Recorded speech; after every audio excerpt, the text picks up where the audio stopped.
श्री कृष्ण कन्हैया लाल की जय। श्री निजानंद स्वामी की जय। श्री प्राणनाथ प्यारे की जय। छब पवनई का बात की श्रवण काल मुस्काता लाला धुरा मुखा नासिका जानो गौरा हरवती हसाता जानो गौर हरवती हंसत। श्री कृष्ण कन्हैया लाल की जय। श्री राज्य के मुखारविंद की बात चल रही है। तो जब श्री राज्य मंद मुस्कान करते हैं ना, तो उनके मुखमंडल की शोभा अद्वितीय होती है। तो पूरा पूरा सारे अंग सब हंस रहे हों ऐसा लगता है, सब मुस्कान करते हैं ऐसा लगता है। हाथ पाँव पेट हैयड़ा कंठहार भूषण वस्त्र। अब ये कहते हैं कि जब श्री राज्य ए सब अंग हक के मुस्कत और नाचता है मिलकर। जब श्री राज्य मंद मुस्कान करते हैं ना, तो उस समय उनके और अंगों में क्या क्या असर होता है वो बता रहे हैं।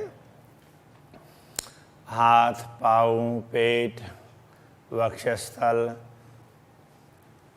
और कंठहार। अच्छा, अब कंठ, फिर उसमें हार और दूसरे आभूषण वस्त्र आदि, ये सब भी ये सब अंग हक के मुस्कत। श्री राज्य के अंग और ये वस्त्र आभूषण, तो ये सब मुस्कान करते हैं और नाचता है मिलकर मिलकर नाचते हैं।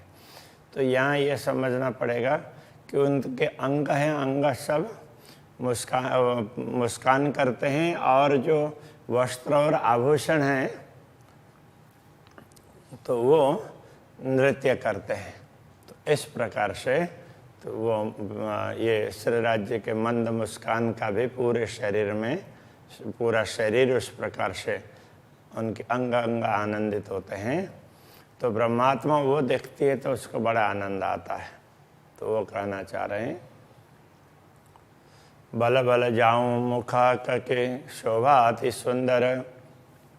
श्री राज्य के ऐसे दिव्य मुखमंडल की शोभा देखते हैं तो वो बड़ी सुंदर शोभा है। उसके प्रति श्री राज्य के मुख के प्रति, मुखमंडल के प्रति पूर्ण समर्पित होते हैं। ये छवि हृदय तो आवही जो रूह हुकुम जागे अंदर। ये छवि हृदय में तभी अंकित होगी जब आत्मा अंदर से जागृत होगी। श्री राज्य के आदेश से आत्मा अंदर से जागृत होगी तो ये अनुभव हो पाएगा उसको। हक मुख छवि हृदय में जो आवे अंतस्करण।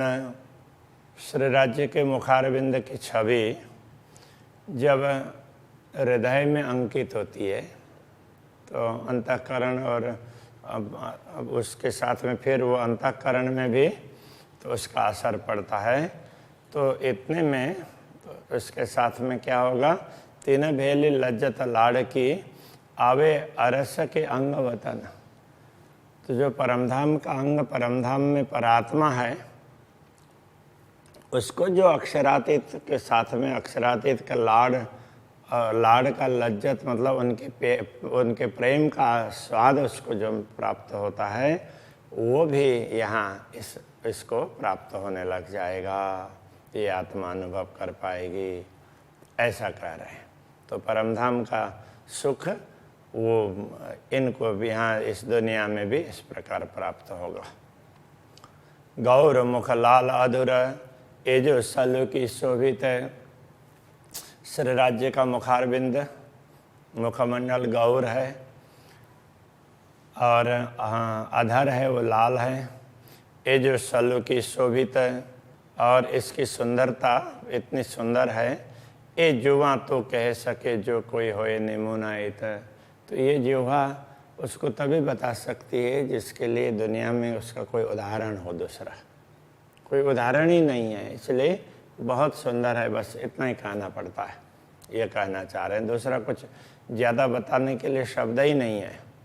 कहे जाए न गौर गलस्थल और अधुर लाल का, कहे जाए न गौर गलस्थल।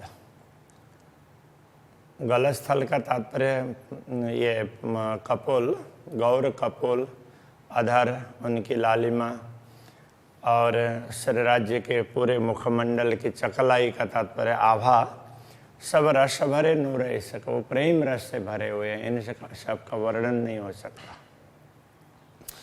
लाल जुवा दंत अधुर हरवटी गौर हसत।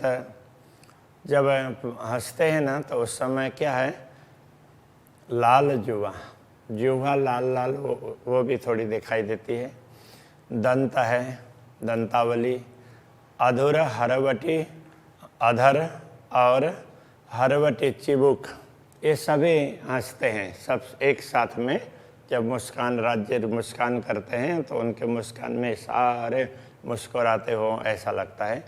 जब बातों न नज़रों देखिए, जब अंतर की दृष्टि से देखेंगे तब रूह सुख पावत, तब आत्मा आनंद का अनुभव करती है। अंतर दृष्टि से ये सब दिखेगा, आत्मा की दृष्टि से।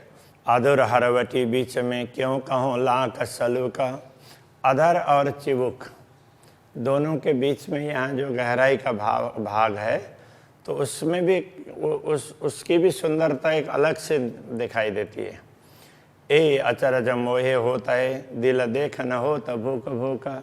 मुझे ये बड़ा आश्चर्य होता है कि इस सुंदर दृश्य को देख करके भी ये हृदय क्यों अभी टिका हुआ है। ये तो टुकड़े टुकड़े होकर के टूट जाना चाहिए और आत्मा शरीर को छोड़ देनी चाहिए। अभी तक आत्मा शरीर को नहीं छोड़ रही है, ये कहना चाह रहे। दो छिद्र चकलाई नासिका गौर रंग उज्ज्वल। नासिका के दोनों छिद्र, उनकी आभा, चकलाई आभा, तो गौर रंग उज्ज्वल, वो भी गौर रंग है और अति उज्ज्वल है, उसकी आभा भी ऐसी है। तिलक नीलाट कई रंगों, ललाट का तिलक है वो कई रंग से रंग का है। तो मुख्य 3 रंग तो बताए ही जाते हैं। नए नए देखत माए पाला, तो देखते रहते हैं तो पल पल में नया नया दिखाई देता है। नयन रस भरे रंगीले, नयन कैसे हैं, रस भरे, रस से परिपूर्ण है, रस टपकता हो उनके दृष्टि में, उनके नज़र से। और रंगीले, तो वो बड़े प्रेम से, वो प्रेम रस भर रहा हो, तो इस प्रकार से वो रंगीला इस ढंग से कह रहे हैं। चंचल चपल भरे शर्म, तो वो नेत्र चंचल कहने से ये दुनिया के हिसाब से नहीं है, चंचल चपल इस तरह कह रहे हैं कि सारे ब्रह्मात्माओं की तरफ में कब देख लेते हैं पता भी नहीं चलता है। इतनी जल्दी सारे ब्रह्मात्माओं के तरफ दृष्टिपात करते हैं। और चपल कहने से जो दुनिया में तो जो बेशर्म लोग होते हैं उनकी ही दृष्टि चपल होती है, तो श्री राज्य ऐसे नहीं है, तो उनकी दृष्टि और शर्म तो बेशर्म नहीं है। वो तो सब ब्रह्मात्माओं को प्रसन्न करने के लिए उनके प्रति दृष्टि डालते हैं, इसलिए ये शर्म भी बता दिया। ए अरवाह जाने अर्श की, इस रहस्य को तो परमधाम की आत्मा ही जान सकती है। जो मेहरम बका हरम, ये मेहरवा ऐसा होता है तो वो मेहरवान अर्थ में प्रयोग होता है। मेहरवा तो हो सकता है कि मूल शब्द वो हो और फिर बाद में लिखने वाले लिपिकारों ने इस प्रकार से लिख दिया हो। तो जो मेहरवान बक्का हरम, तो बक्का के हरम, तो हरम कहते हैं कि जो अंतःपुर की स्त्रियां दुनिया के हिसाब से, तो ये कहते हैं अखंड परमधाम की ब्रह्म आत्माएं हैं। इसके लिए ये शब्द का प्रयोग हुआ है कि जो अंतःपुर की स्त्रियां होती है तो उनको कोई देख नहीं पाता है दूसरा, उनके घर के लोगों के सिवाय, तो बाहर के कोई जा कर के देख नहीं सकता। तो इस प्रकार से ये ब्रह्मात्माएं भी तो उनको अक्षर ब्रह्म भी तो कभी देखते नहीं थे। अक्षरातीत कई दर्शन होते थे, बस उसी में उनको तृप्ति होती थी, उनको कभी पता ही नहीं।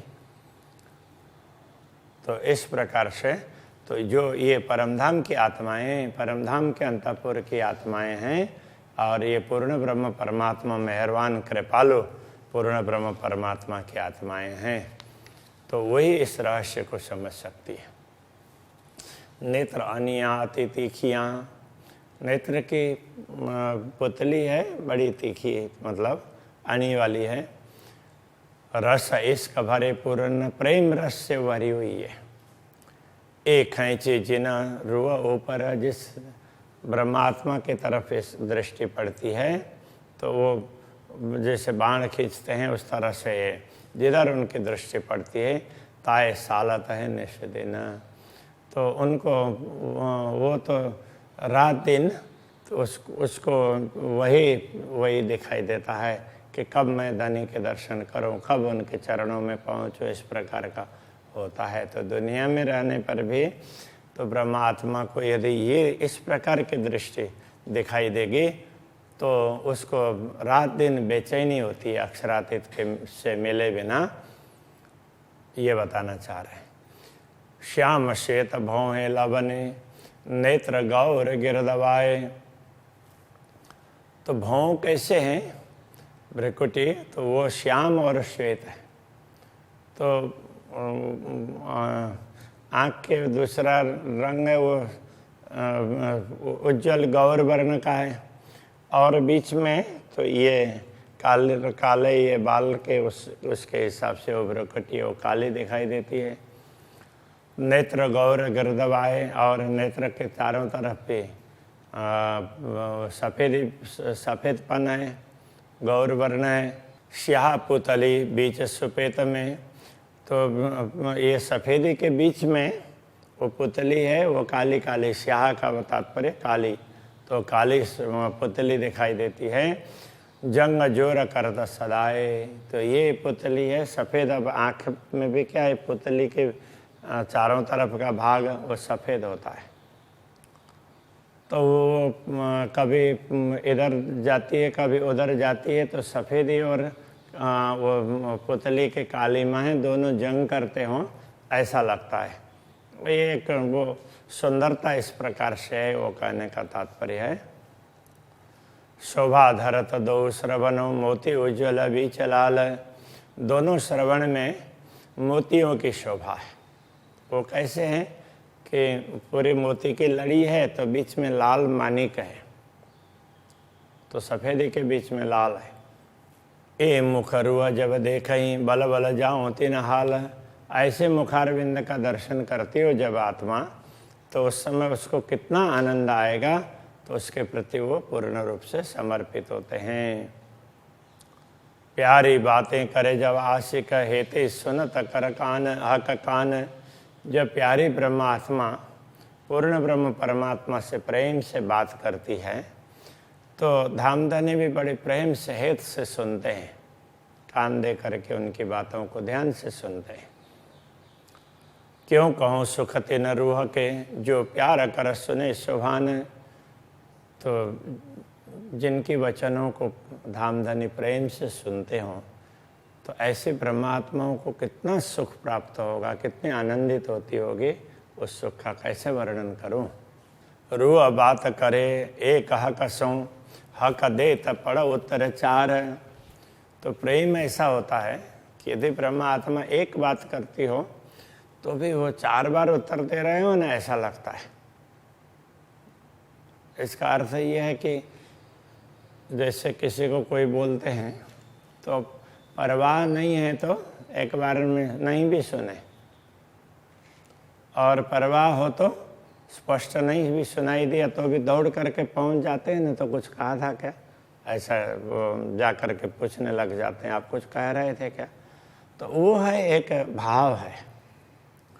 तो इस प्रकार राज्य के प्रति, राज्य को कुछ ब्रह्मात्मा कहते हो, एक बार कहती हो तो वो 4 बार सुन लेते हो, तो इतना ध्यान से वो सुनते हैं। और वो 4 बार उत्तर देते हैं। कुर्बान जाऊँ हक हादी की जासों हक करे यूँ प्यार है। तो श्रीराज जी और श्यामा जी के प्रति समर्पित होते हैं, जासों हक करे यूँ प्यार। तो हक के हादी अथवा श्रीराज जी और श्यामा जी के प्रति ऐसे हम समर्पित होते हैं कि जिन श्यामा जी के प्रति श्रीराज जी बड़े प्यार करते हैं, प्यार से उनको देखते हैं, उनके दुलार करते हैं और ब्रह्मात्माओं को लगता है कि हमें कर रहे हैं, इस प्रकार से अनुभव होता है, उनके प्रति हम समर्पित होते हैं। ए छवि अंग रस के जो अंग हक मूरत है, ये परमधाम के अंगों की छवि है, परमधाम के स्वरूप की छवि है। जो अंग हक मूरत, जो श्रीराज जी के मुख स्वरूप के अंग हैं, उनकी ये छवि है, सुंदरता। ये कहने में आवे क्यों कर जो कई अमृत सूरत। तो ये कहने में तो आती ही नहीं है, इसलिए इसको कह दिया कि ये तो अमृत स्वरूप है, किशोर स्वरूप है, ऐसे दिव्य स्वरूप है, इस प्रकार कह दिया। बस इतने में ही बात पूरी कर दी। डिटेल में तो वर्णन हुआ ही नहीं है, ये तो अक्षरातीत कहला रहे हैं, तो थोड़ी सी बात हो रही है। कांध केश पेच पगरी पीठ लीक रूप रंग। अब पूरे उसको पूरे शरीर का दर्शन करना हो तो कंधे से लेकर के तो ऊपर केश तक, और फिर पेच वाली पगड़ी है, ऐसे बड़ाक वाली पगड़ी है, पीठ लीक रूप रंगा, और पीछे भी लीक है। लीक का तात्पर्य तो वो ऐसे रेखाएं, तो वो पृष्ठ भाग में भी पगड़ी की रेखाएं हैं और वो भी बड़े रूपाली रेखाएं, बड़े सुंदर हैं। हाय हाय जीवरा ना उड़े कहता अरस रहवानी अंग। तो परमधाम के रहमान मतलब कृपालु पूर्ण ब्रह्म परमात्मा के अंग प्रत्यंगों का वर्णन करते हुए ये जीव शरीर को छोड़ नहीं रहा है, तो ये बड़े खेद की बात है। तो ये जीव चेतना शरीर को छोड़ देना चाहिए और उसको तो सीधा जा कर के वहीं पहुंच जाना चाहिए, ये कहना चाह रहे हैं। पाग शोभित सिर हक के, श्रीराज जी के सिर पर सुंदर पाग है। बनी हक दिल चाहेल, तो श्रीराज जी जैसे चाहते हैं उनकी इच्छा के अनुसार वो पाग बनाए। सो इन जुआ क्यों कह सके, इस जुआ से उसका वर्णन कैसे हो सकता है। जाके दृष्ट अंग इन खेल, तो जिसकी दृष्टि और अंग ये शरीर ये इस खेल का है, तो इस खेल की जिह्वा और उसकी दृष्टि से देखना और जिह्वा से वर्णन करना ये संभव नहीं है इस खेल के। श्री कृष्ण कन्हैया लाल की जय। जाके दृष्ट अंग इन खेल, जाके दृष्ट अंग इन खेल। पाग शोभित सिर हक के, पाग शोभित सिर हक के। बनी हक दिल चाहेल, बनी हक दिल चाहेल। सो इन जुबा क्यों कह सके, सो इन जुआ क्यों कह सके। जाके दृष्ट अंग इन खेल, जाके दृष्ट अंग इन खेल। जाके दृष्ट अंग इन खेल, जाके दृष्ट अंग इन खेल।